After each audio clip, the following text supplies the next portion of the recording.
Aula de arte. Aula de arte.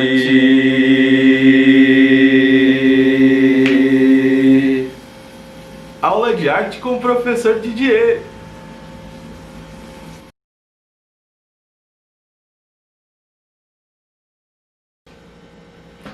Olá, queridos alunos do primeiro ano do ensino médio, tudo bem com vocês? Professor Didier Kinsey aqui para mais uma aula de arte, tudo bem com vocês?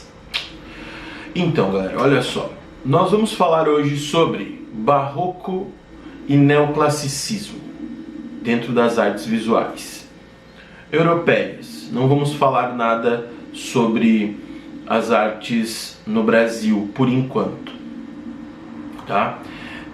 Dentro dessa aula e da próxima, da semana que vem, eu falarei sobre barroco, neoclassicismo hoje. Semana que vem eu falarei sobre romantismo, certo?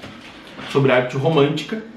E depois já vem as revisões para a prova. Então o conteúdo da prova você já sabe. Barroco, neoclassicismo e romantismo.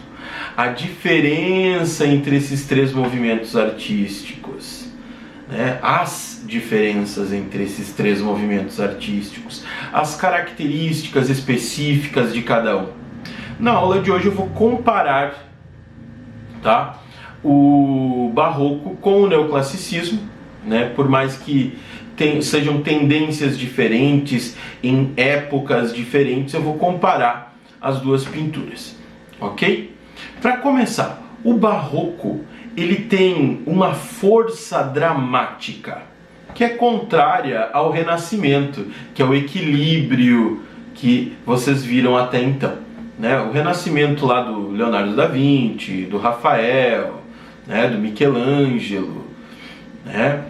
Então, no movimento barroco, no período barroco, a gente pega aí o período barroco, vamos colocar uns 150 anos, tá? Dentro da Europa, 150 anos o período barroco, mais ou menos 1500 e pouquinho até 1650 mais ou menos. Nós temos muitos pintores dentro dessa época em diversos lugares diferentes da Europa, certo? Vamos ter o barroco espanhol, o barroco holandês, o barroco italiano, que é o mais forte, mais dramático, mais intenso, né? Então é brincadeira, né, pessoal? Pelo amor de Deus, não, o professor não sabe dançar nem cantar, isso é uma tristeza. Mas tudo bem, vou falar um pouquinho para vocês sobre essa questão do equilíbrio. No período renascentista era muito importante você medir, você tentar mostrar a simetria dentro dos quadros. No período barroco não, a composição vai ser diagonal, a composição vai ser tumultuada, caótica, mas com muita técnica. O claro escuro ou chiaro escuro é uma das técnicas mais presentes dentro do período barroco, justamente pelo jogo entre a luz e a sombra e por essa dualidade. O barroco sempre vai ser contraditório, o barroco sempre vai ser oposto. O céu e o inferno, Deus e o diabo, a luz e a sombra, certo? Então o chiaro escuro é muito importante, muito representativo, não só de maneira técnica, mas como de maneira significativa também. E para isso, para ilustrar esse acento do chiaro escuro, né? Porque é um chiaro escuro acentuado, é muita sombra e um resquício artificial de luz sobre o personagem do quadro. Lembrando que o personagem do quadro pode ser uma figura bíblica, pode ser da nobreza, sim, mas pode ser um objeto cotidiano. O início, né? Primeiro momento em que aparecem, depois de tanto tempo do Renascimento, que aparecem figuras cotidianas dentro das obras de arte. Vão aparecer plebeus, vão aparecer trabalhadores, né? Não só figuras imponentes da Igreja Católica ou da nobreza, seja de que país que for, né? Então a gente tem uma estética realista, uma representação realista, só que pega a intensidade dramática, o momento climático, né? O clímax de tudo. Um momento com maior intensidade dramática é captado dentro de uma obra de arte barroca. E sempre primando pelo drama. O que mais importa é o drama, certo? Então, já falei do desequilíbrio, já falei do drama, já falei da importância da contradição, já falei da técnica que é perfeita, né, realista dentro de uma observação de obra de arte, né? Também é importante observar o predomínio da cor sobre o desenho, né? A obra sempre vai criar uma espécie de ilusão de movimento, tá? Não vai representar um movimento em si, mas uma ilusão de que aquilo está se movimentando. O drama já falei, né? E também a parte de identidade de alguns temas como o cotidiano e até mesmo passagens bíblicas, dependendo do pintor. Se for o barroco espanhol, se a gente pegar o Velázquez, por exemplo, a gente vai ter o cotidiano da corte, né? Claro que ele vai sair um pouco disso em algumas obras de arte, beleza. Mas a Infanta Margarita lá, a princesa da Espanha, é representada em mais de 100 quadros, né? Retratos suntuosos dessa menina. Já o Caravaggio, na Itália, ele vai representar o caos, a tristeza, a ação da Bíblia. Também porque o próprio Caravaggio era um pintor expansivo. Existem relatos que ele matou um homem num duelo de espada. Olha só que massa, a gente está falando dentro da aula de arte de duelo de espada. Diferente, toda essa emoção, toda essa intensidade dramática é muito diferente do período neoclássico, neoclassicismo. Novo, clássico, tradicional. Então é um novo clássico. As artes sempre tiveram essa questão de ir e voltar. O barroco, ele veio para jogar fora o Renascimento, que era todo equilibrado. Então trouxe o drama, trouxe a força, o barroco. O neoclassicismo vai retornar a sua base, vai retornar a questão do Renascimento, que é o clássico para eles. Acontece que, mais ou menos ali entre o século 17 e 18, houve uma revalorização da cultura greco-romana, que era uma das características do Renascimento. É que foram encontradas as ruínas de Pompeia e Herculano na Itália, certo? Aquelas ruínas em que ficaram preservadas as pessoas e muito da cultura pela ação do vulcão, né? Ficaram soterradas. E o que isso proporcionou? A revalorização da cultura greco-romana. Então vamos voltar à simplicidade, né, do Renascimento e da cultura greco-romana. Então vamos ter aqui temas como a beleza, né, a beleza ser o mais importante, um ideal de beleza, uma beleza ideal, né, simetria, racionalidade, austeridade. O que é austeridade? É uma coisa que não muda, é o clássico, é o tradicional, são características de perfeição, não é mesmo?